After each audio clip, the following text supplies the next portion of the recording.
En pleno corazón de la Europa ilustrada del siglo XVIII, entre lámparas de cristal, bailes cortesanos y debates sobre filosofía y política, comenzó a circular la figura de un hombre que no parecía pertenecer del todo a ese mundo. No destacaba por su riqueza deslumbrante ni por extravagancia, sino por algo mucho más difícil de definir, una presencia. Quienes lo conocieron hablaban de su mirada intensa, su sabiduría que trascendía siglos y su dominio fluido de múltiples lenguas, todas habladas sin un solo rastro de acento. Al preguntarle su edad, respondía con una sonrisa serena. Nunca una cifra, nunca una explicación. Solo una certeza, no era un hombre común. Lo llamaban el conde de Saint-Germain. Un nombre que hoy resuena como eco en los corredores de la historia esotérica, envuelto en mitos, sospechas y revelaciones. Algunos lo veían como un alquimista iluminado, otros como un diplomático secreto al servicio de causas invisibles. Para muchos, era un inmortal.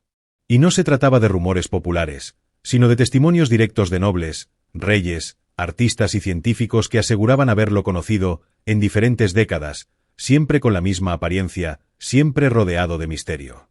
El conde aparecía en las cortes más sofisticadas, desde París hasta San Petersburgo. Hablaba de eventos históricos con una familiaridad que hacía pensar que los había presenciado. Tocaba el violín con virtuosismo, componía piezas musicales, pintaba, escribía, debatía sobre química, medicina, filosofía y lenguas muertas como si fueran parte de su día a día. Y sin embargo, nadie sabía de dónde venía. Sus orígenes eran siempre vagos, cambiantes. A algunos les decía que era hijo de un príncipe transilvano, a otros que venía del lejano oriente. Una mujer afirmó haberlo conocido 50 años antes en Venecia. Él no lo negó. Solo dijo: «Es cierto, señora. Conocí bien Venecia el siglo pasado». Y allí comenzaba el vértigo. ¿Era posible que tuviera más de 100 años? ¿O se trataba de un engaño cuidadosamente sostenido? Quienes lo frecuentaron durante décadas afirmaban que su rostro nunca envejecía, que siempre parecía tener unos 40 o 50 años. El tiempo no lo tocaba, como si viviera al margen del calendario humano. Algunos lo vieron como un prodigio de longevidad. Otros comenzaron a hablar, sin ironía, de inmortalidad. Pero más allá de su edad enigmática, lo que verdaderamente asombraba era su conocimiento. Describía acontecimientos del Renacimiento con un nivel de detalle que desafiaba cualquier estudio académico. Hablaba de reyes muertos siglos atrás como si los hubiese conocido en persona. Mencionaba hechos olvidados de la historia con una precisión que no se encontraba en ningún libro. Y cuando alguien lo confrontaba, él simplemente sonreía y decía: «La historia no es lo que se escribe. Es lo que se vive». Esa frase lo resume. Saint-Germain no vivía en el tiempo como los demás. Se movía entre épocas, como si fuera testigo de un hilo oculto que conecta las civilizaciones, los imperios, los colapsos. Un hilo invisible para la mayoría, pero evidente para él. Algunos investigadores modernos sugieren que no era un solo hombre, sino una serie de iniciados que tomaban su identidad a lo largo de los siglos.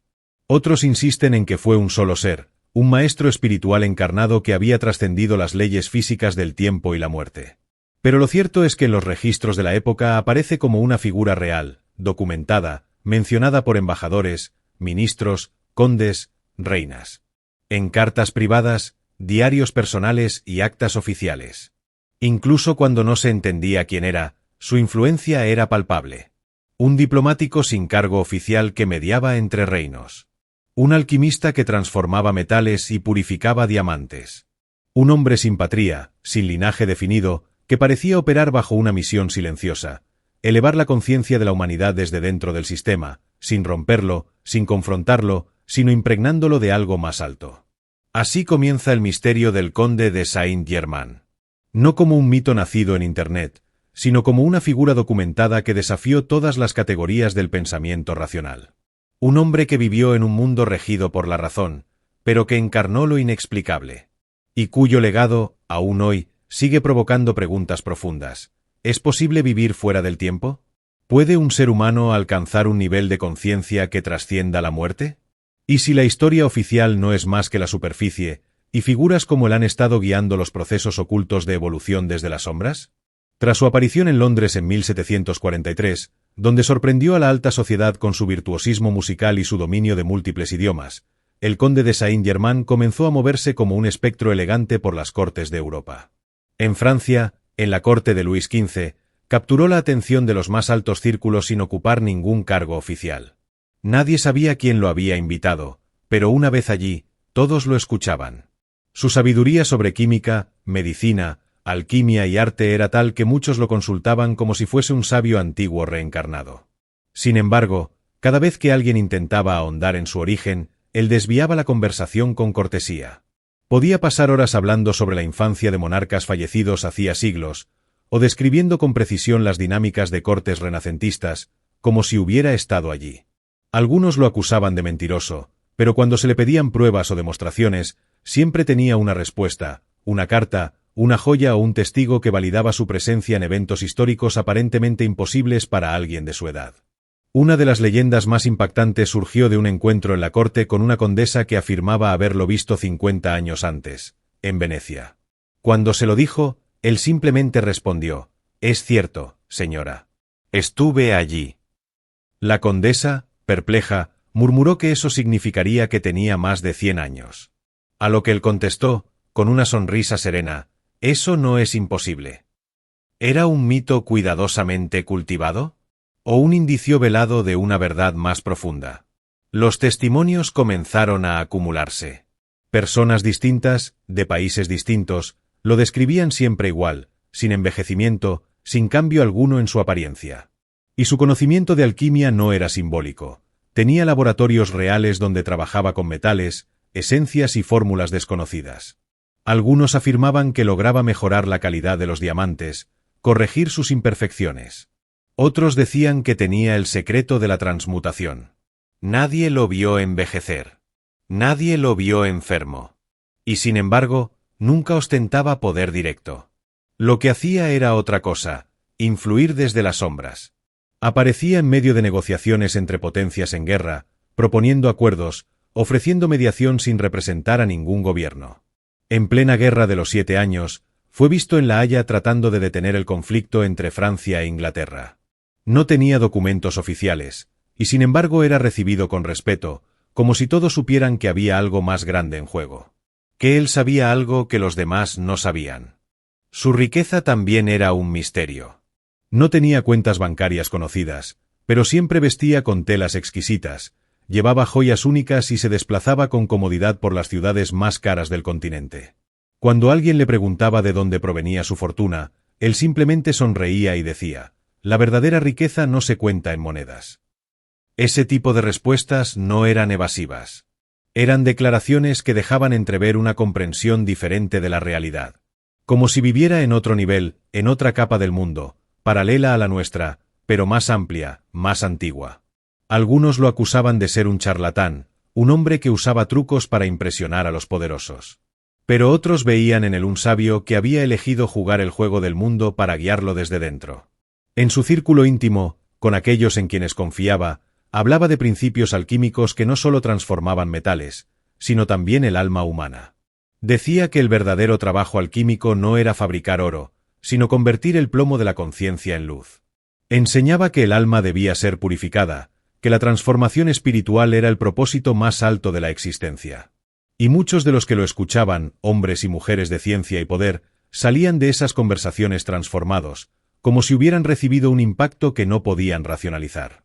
Pero quizás lo más enigmático no fue lo que dijo o hizo, sino lo que dejó sin decir. Nunca escribió una biografía. Nunca reveló de forma clara su propósito. Solo sembró pistas. En cartas privadas, en manuscritos cifrados, en fragmentos entregados a discípulos escogidos. Y luego desaparecía. A veces por años. Luego regresaba, exactamente igual. Saint-Germain no era un nombre, era un símbolo. Un arquetipo viviente que condensaba el poder del conocimiento antiguo con la misión del cambio profundo. Los rumores sobre su muerte comenzaron en 1784, pero nunca fueron concluyentes. Documentos oficiales dicen que falleció en el castillo del príncipe Karl de Hesse-Kassel. Pero el propio príncipe, testigo de su muerte, dejó por escrito años después: «Si realmente murió aquel día, no puedo asegurarlo». Y ese es el corazón del misterio. ¿Puede alguien vivir más allá de los límites humanos conocidos? ¿Puede un ser haber descubierto el secreto de la longevidad espiritual, más allá del cuerpo físico? Los que lo conocieron estaban divididos entre la admiración y el desconcierto. Pero todos coincidían en algo: el conde de Saint-Germain no era como los demás. No vivía atado al tiempo. No parecía tener pasado, ni futuro, ni raíz. Solo propósito. Y ese propósito, como veremos en la siguiente parte, va mucho más allá de las cortes y las ciencias. Se trata de una visión cósmica, de una misión que enlaza eras, tradiciones y almas. Porque si Saint-Germain era realmente lo que muchos creen, un maestro ascendido, un guardián de la sabiduría antigua, entonces su historia no terminó en el siglo XVIII. Solo cambió de forma. Con el paso del tiempo, lo que comenzó como un enigma histórico se transformó en un arquetipo espiritual. El conde de Saint-Germain dejó de ser solo un personaje de las cortes europeas para convertirse en un símbolo viviente de transformación interior.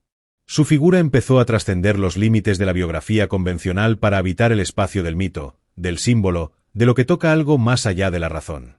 A finales del siglo XIX y principios del XX, los movimientos esotéricos más influyentes comenzaron a referirse a él no como un hombre, sino como un maestro ascendido. Según estas tradiciones, un maestro ascendido es un ser que ha logrado completar su ciclo de encarnaciones humanas, alcanzar un estado de conciencia pura y permanecer en servicio a la humanidad desde planos superiores. Saint-Germain, según estas enseñanzas, sería uno de los más activos y poderosos entre ellos. Elena Blavatsky, fundadora de la Sociedad Teosófica, lo mencionó como un adepto real, alguien que había trascendido las limitaciones de la materia y continuaba su obra en secreto. Más tarde, Annie Besant, C.W. Ladbeater y otros teósofos profundizaron en esta visión, describiéndolo como el Maestro R, un guía silencioso detrás de los cambios evolutivos más profundos de la humanidad. Ya no se hablaba de su alquimia como algo químico, sino como algo espiritual. La transmutación del plomo en oro se interpretaba como metáfora del trabajo interior, la purificación del ego, el despertar del alma, la integración de la sombra. En este contexto, su famoso elixir no era una sustancia material, sino el resultado de un proceso interno de conciencia. Una de las enseñanzas más poderosas que se le atribuyen es la del yo soy, la afirmación sagrada de la identidad divina que habita en cada ser humano. Según los registros de sus discípulos esotéricos, Saint-Germain enseñaba que al invocar el yo soy, uno se alinea con la chispa divina interior, accediendo a su verdadera identidad, más allá del cuerpo, la mente y la historia personal. Yo soy la presencia que comanda la luz, habría dicho, no como metáfora, sino como afirmación vibracional. En los años 30, esta enseñanza se cristalizó en el movimiento IAM, fundado por Guy Ballard tras una supuesta experiencia mística en el monte Shasta, California, donde afirmó haber recibido instrucción directa de Saint-Germain. En su libro Unveiled Mysteries, Ballard describe encuentros en los que el maestro le reveló verdades ocultas sobre la evolución del alma, la energía cósmica y el destino de la humanidad. Allí se presenta a Saint-Germain como guía de la nueva era, responsable de conducir a la humanidad hacia un ciclo de conciencia más elevado, conocido como la Era de Acuario. Dentro de ese movimiento, el conde no era visto como una figura del pasado, sino como una presencia activa, viva, capaz de manifestarse a quienes vibraran con suficiente pureza y devoción. Su misión ya no se limitaba a Europa, sino que abarcaba al planeta entero, preparando el despertar colectivo de la conciencia. A través de las décadas, muchos otros canalizadores, escuelas esotéricas y órdenes herméticas afirmaron haber recibido mensajes suyos. Siempre con un tono coherente: transformar el miedo en sabiduría, el conflicto en comprensión, la limitación en poder interior. En todos los relatos aparece como un educador del alma, alguien que no impone, sino que revela lo que siempre ha estado dentro. Una enseñanza central en su legado es la de la llama violeta, una frecuencia energética de transmutación que puede ser invocada para disolver karma, purificar memorias limitantes y acelerar el despertar espiritual. Según las prácticas canalizadas en su nombre, esta llama responde a la conciencia consciente, es decir, se activa mediante la intención, la palabra y la vibración. Yo soy un ser de fuego violeta. Yo soy la pureza que Dios desea, se repite como mantra en miles de meditaciones guiadas hoy en día. Lo que sorprende no es solo la expansión de su figura, sino su persistencia a través del tiempo. Desde los textos alquímicos del siglo XVIII hasta las redes espirituales contemporáneas, Saint-Germain ha mantenido una presencia continua, siempre en transformación, siempre adaptado al lenguaje de la época, pero sin perder su núcleo, la transmutación de la conciencia humana. Algunos investigadores del simbolismo moderno creen que él representa algo más que un ser, representa un arquetipo eterno, el del alquimista interno, el sabio silencioso que habita en cada ser humano, esa parte de nosotros que recuerda lo que la mente ha olvidado, que sabe que vinimos aquí a despertar. Por eso Saint-Germain no envejece, no muere, no se detiene. Porque no está en un lugar físico, sino en una función sagrada, recordarnos que somos más de lo que creemos ser. Hoy, en meditaciones, libros, círculos espirituales y retiros, su nombre sigue pronunciándose con reverencia. Su historia, aunque llena de vacíos y contradicciones, no necesita completarse para ser verdadera. Porque lo que importa no es tanto si vivió 200 años o si fue alquimista, músico o noble. Lo que importa es lo que despierta en ti cuando lo escuchas nombrar. Y si ese nombre activa algo, una pregunta, una intuición, una emoción, entonces la misión continúa. En el mundo actual, donde la velocidad, la tecnología y la lógica rigen gran parte de nuestra experiencia cotidiana, parecería que figuras como la de Saint-Germain pertenecerían al pasado. Sin embargo, su nombre, su símbolo, su vibración, han atravesado los siglos como un eco persistente que sigue activando memorias dormidas en el alma humana. Lo que resulta más sorprendente no es tanto la continuidad de su legado, sino su adaptabilidad. En cada época, Saint-Germain ha sido reinterpretado, reformulado y vuelto a invocar con un nuevo lenguaje, pero manteniendo intacto su núcleo esencial, la transmutación interior, la elevación de la conciencia, el despertar del ser divino en cada uno de nosotros. En el siglo XXI, la figura de Saint-Germain ha resurgido con fuerza en movimientos como el IAM, la Hermandad Blanca, los nuevos círculos de metafísica y escuelas de ascensión. En todos estos espacios, su enseñanza sigue siendo clara. Eres más de lo que crees, y la clave para recordar tu verdadero poder está en tu interior.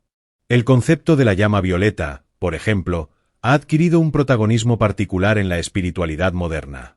Ya no es solo una técnica esotérica reservada a iniciados, sino una herramienta energética practicada por miles de personas en todo el mundo.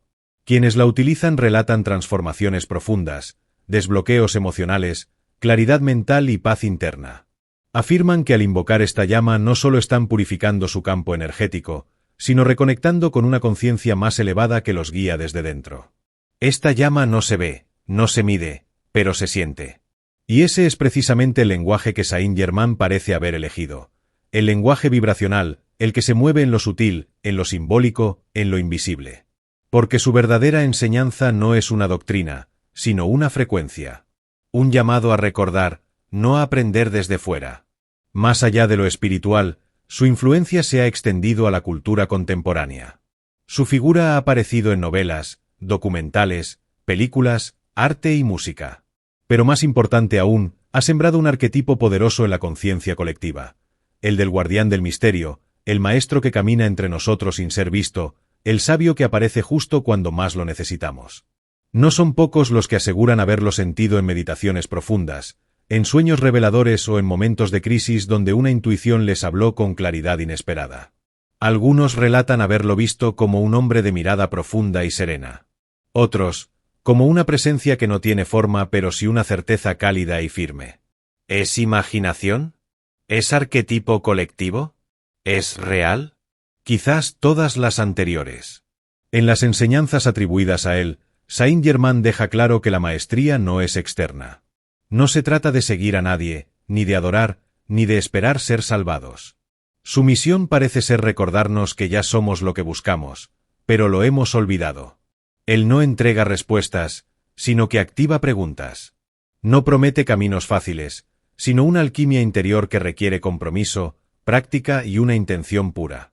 Uno de los mensajes más repetidos en su legado es el siguiente: reconoce la presencia yo soy en ti, y todas las cosas serán transformadas. No por magia, sino por conciencia.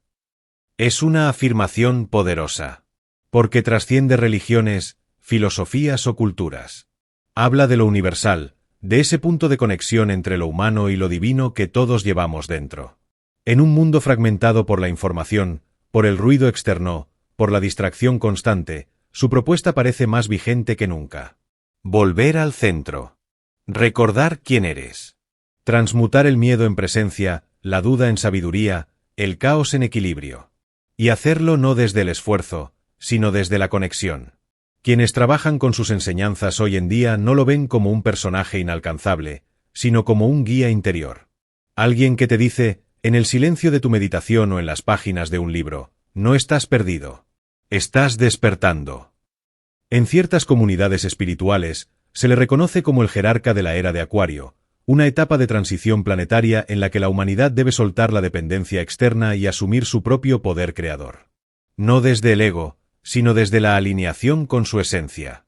Se dice que su energía está especialmente presente en quienes sienten el impulso de transformar sus vidas, servir al despertar colectivo o vivir desde una conciencia más alta. También se le asocia con la protección de almas que están atravesando procesos de despertar súbito. Personas que, sin saber por qué, comienzan a ver más allá del velo, a cuestionar la realidad impuesta, a sentir que vinieron a esta vida con un propósito mayor. Para ellas, la energía de Saint-Germain funciona como una puerta de transición, un puente entre lo viejo y lo nuevo. En muchos de estos casos, el contacto no es espectacular ni milagroso. No hay visiones dramáticas ni voces del cielo. A menudo es un libro que llega en el momento justo. Una frase que resuena como si ya la hubieras escuchado. Un sueño que deja una huella. Una sensación de ser guiado, sin saber exactamente por qué. Y eso, en sí mismo, es parte del misterio. Porque lo que Saint-Germain propone no es un camino de religión, sino de experiencia directa con lo divino. Entonces, ¿sigue vivo Saint-Germain? La respuesta depende de a quien se lo preguntes. Para la historia académica, murió en 1784. Para la conciencia esotérica, nunca ha dejado de estar presente. Para muchos buscadores actuales, es parte de su camino. No como un salvador, sino como un espejo. No como un mito, sino como un símbolo activador. En última instancia, lo importante no es si él fue inmortal, o si transformaba metales, o si viajaba entre dimensiones. Lo importante es que despierta en ti su historia. Porque si al escucharlo algo en ti se remueve, si sientes que hay una parte olvidada que quiere recordar, entonces el legado sigue vivo. No en un lugar, ni en un libro, ni en un templo, sino en tu propio corazón. Y quizás, como él dijo alguna vez, lo que parece el final, siempre es el comienzo de algo mayor.